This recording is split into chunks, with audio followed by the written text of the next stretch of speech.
రామరాజీవపత్రాక్ష ముహూర్తస్త్వజ్జవర్తతే. స్వామి ఈరోజే ఉన్నది, ఈ మొదట్లోనే తొందరగా కొద్ది సమయంలోనే మీరు బయలుదేరవచ్చు. ఎందుకంటే ఈరోజు పుష్యమీ నక్షత్రం. పుష్యమీ నక్షత్రం అంటే సామాన్య నక్షత్రం కాదు. దాని తాలూ గొప్పతనం చెప్తా, ఒక్కసారి వినవలసింది విన్నారు. యోగం ఉందా లేదా అని చూసుకోవద్దు, కరణం ఉందా లేదా చూసుకోవద్దు, లగ్న సంబంధం ఉందా, అది మంచి లగ్నమా కాదా చూడవద్దు.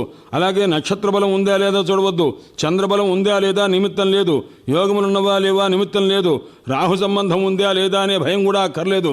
కాలే సర్వాణి కార్యాణి కరోతి పుష్య అన్నాడు. పుష్యమీ నక్షత్రము సమస్తమైనటువంటి దోషాలని పోగొట్టి అది సమస్తమైనటువంటి వృద్ధిని కలిగింది. పుష్టిని కోరును పుష్యమి అంటుంటారు అన్నమాట. పుష్యమి నక్షత్రం పుష్టిని కోరుతుంది. ఎందుకయ్యా అన్నారు, రామచంద్రమూర్తి వంటి వారికే సంపత్తారై కూర్చున్నప్పుడు లోకంలో ఉన్న అస్మదాదులకు మనకి కలిగించాలనైనా నైధనతారైనా సరే పుష్యమి నక్షత్రం అయితే చేసేసుకోపో అన్నారన్నమాట. అందుచేత పుష్యమి నక్షత్రం యొక్క శక్తి అది. అస్మిన్నామ సునక్షత్రే ప్రస్థానం కురు సీతయ్య.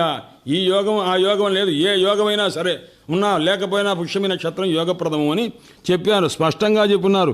ఎవరు చెప్పారయ్యా అన్నాడు, రామచంద్రమూర్తి యొక్క జ్యోతిష్శాస్త్రవేత్త గోపాలుడు చెప్పాడయ్యా ఈ మాట అని. అస్మిన్నామ సునక్షత్రే ప్రస్థానం కురు. ఈ దివ్యమైన నక్షత్రంలో మీరు బయలుదేరిన సీతా